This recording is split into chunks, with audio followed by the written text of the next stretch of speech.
yang menghalalkan kepiting itu mengharamkan yuyu. Tahu yuyu yang kecil di sawah ya? Tak tanya, kenapa yuyu halal? Karena amfibi Gus, bisa hidup di dua alam. Memangnya kepiting enggak? Oh beda. Ternyata beda maksudnya. Eman Gus kalau haram. Eman kan kalau yuyu haram kan nggak ngefek kan, kecil.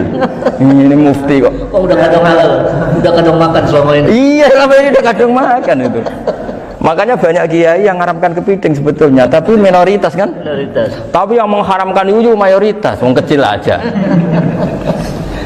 Jadi kita ribet ikut siapa? Gitu. Kata siapa ahli fikih gak mikir untung rugi. Makanya saya ini bingung, jadi saya ini kan kiai ya, kiai betul, susah kadang jadi kiai. Sebagian guru saya itu mengharamkan kepiting.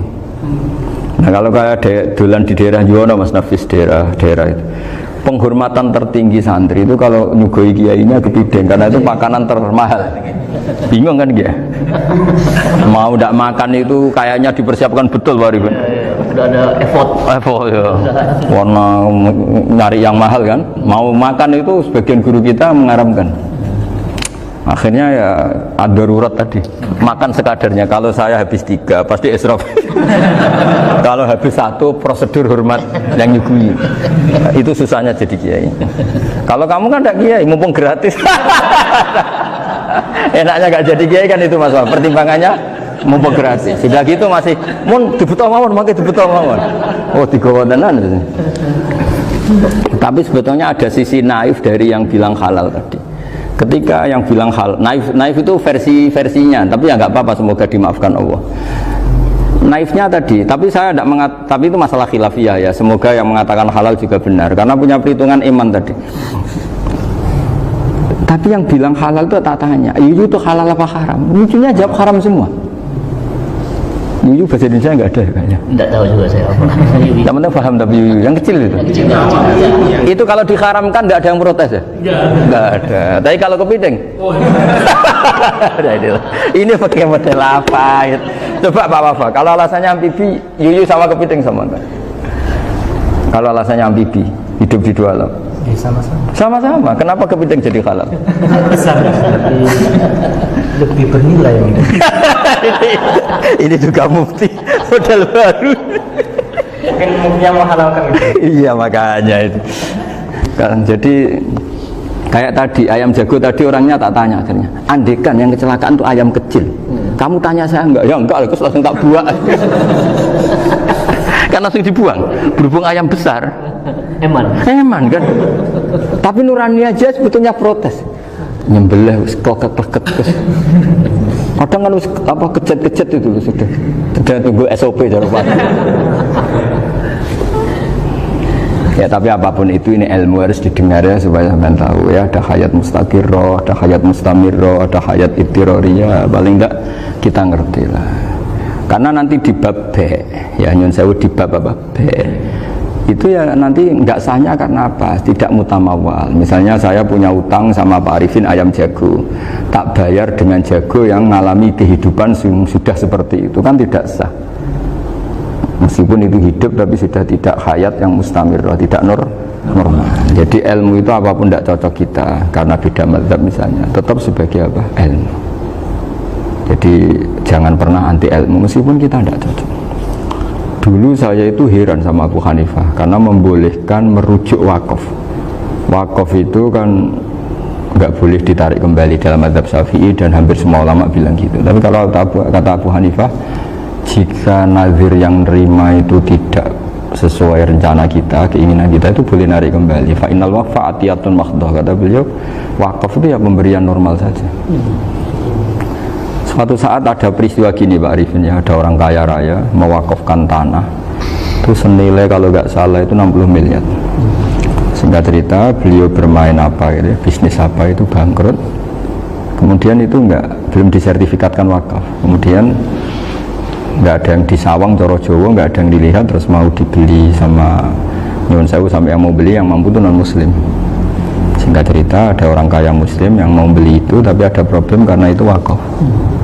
Tapi kalau nggak dibeli itu malah dibeli non muslim. Tanya saya, hanya saya jawab nggak apa-apa, dibeli saja, ngikuti mazhab Abu Hanifah. Karena kalau mazhab Syafi'i itu nggak sah semua pembeliannya. Tapi apa artinya mazhab kalau kita berpikir nggak sah, tapi yang jual melakukan? Nah itu yang nggak dipikirkan oleh orang-orang fikih yang di Menara Gading. Apa gunanya kita bilang nggak sah, tapi yang punya tanah tadi tetap menjual. Karena tidak mengindahkan hukum itu, mau apa coba? Makanya saya bilang bagi tentang Gus itu nggak ada kaulnya dalam mazhab Syafi'i. Saya bilang kamu mengharamkan itu tidak ada gunanya, karena itu tetap dilakukan. Jadi kita pertimbangannya tidak itu, daripada dikuasai situ mendingan kita. Betul.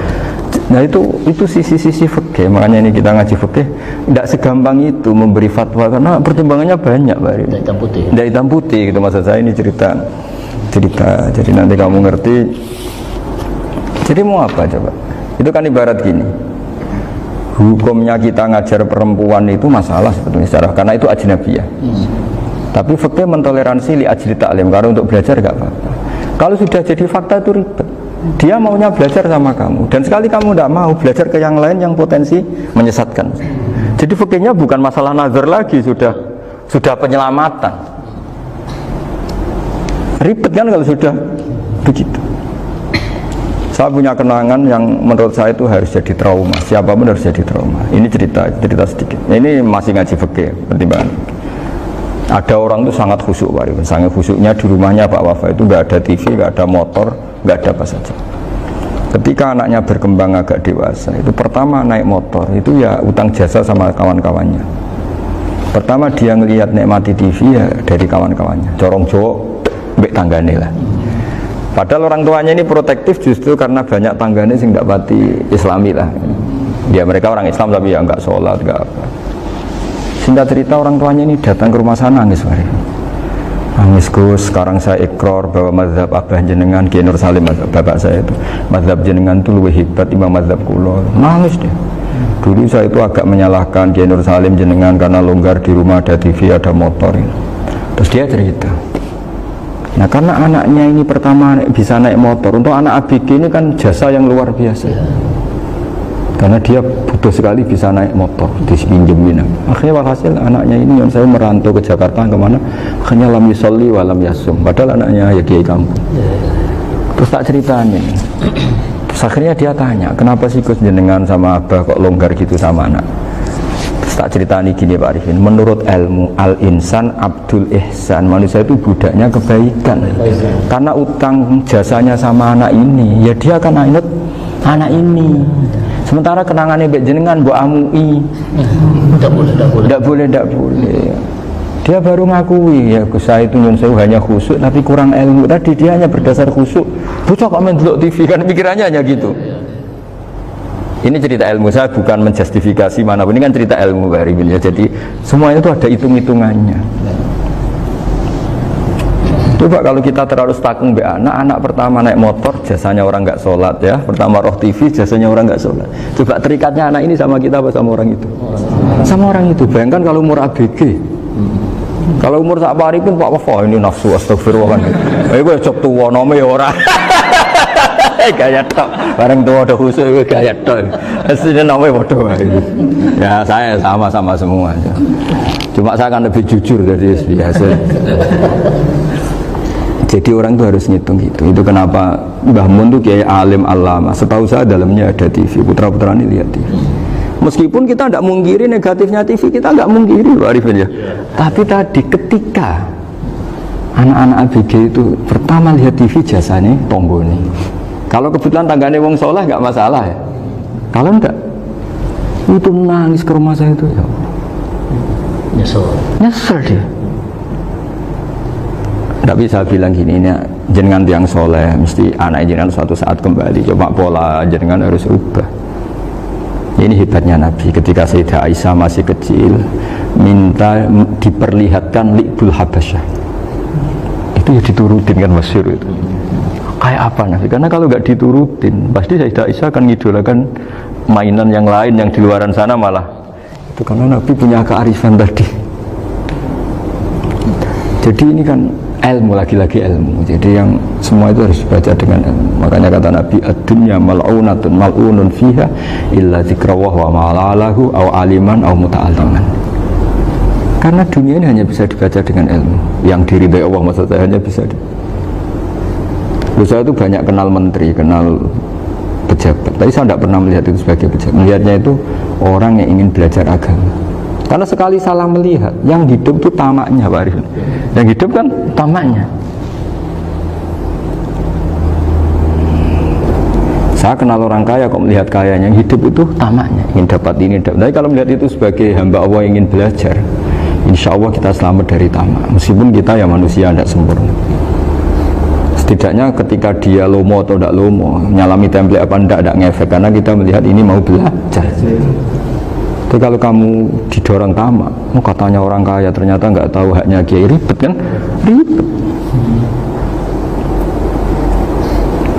Nah kalau kamu punya santri cantik ya lihat itu sebagai santri kamu. Jangan melihat ini mau nggak sama saya, kalau enggak ya wah ya ribet kalau gitu. Ini anak-anak muda harus dilatih ikhlas, bahaya ini santri-santri sampean kalau nggak dilatih ikhlas ini bahaya. Karena ini belum punya penggemar pejabat, paling ya anak-anak yang ya tadi ABG. Jadi lah Sarah kembali lagi Sarah itu membicarakan itu detail. Jadi ya makanya kenapa orang mati yang lahir langsung meninggal itu nggak wajib disolati. Alasannya fikih ya lucu, karena dikatakan sholat mayit di mana-mana mayit itu sabakohu hayatun. Di mana-mana namanya mati itu terdahului oleh hidup. Nah ini nggak pernah hidup langsung mati. Jadi fikih itu ya kadang lucu. Ya gitu aja alasannya. Kamu nyolati apa? Mayit. Kenapa kok mayit? Jadi mayit itu namanya mayit. Orang mati. Orang mati. Orang mati artinya pernah hidup. Hidup. Nah itu Sarah. Jadi ketika matan hanya cerita wasiktu alladzi lam yastahila, nggak pernah nangis, lam yusalla alaih. Sarah bilang mergo ora tahu urip. Kalau nggak pernah hidup berarti nggak bisa dikatakan mati. Kayak sampean miskin itu kan nggak bisa dikatakan bangkrut. Ya, ya miskin aja gitu loh. Kan gitu ya. Karena nggak pernah kaya. Kayak Mas Nafis nggak bisa dikatakan, oh itu Qurannya lupa gimana? Nggak pernah hafal. Jadi yang dikatakan lupa itu pernah hafal. Nggak lupa nggak apa, Gus Qurannya lupa, gaya nggak pernah hafal kok bilang apa? Lupa gitu. Nggak boleh Pak Wafa bilang saya ini bangkrut apa? Nggak pernah kaya kok bangkrut. Jadi semua itu ada aturannya itu. Nah itu Sarah, lagi-lagi Sarah. Jadi bahkan banyak yang syarhun ala syarhin. Jadi kayak kitab takrib itu disarai Fathul Qorib. Jadi Fathul Qorib itu sudah Sarah.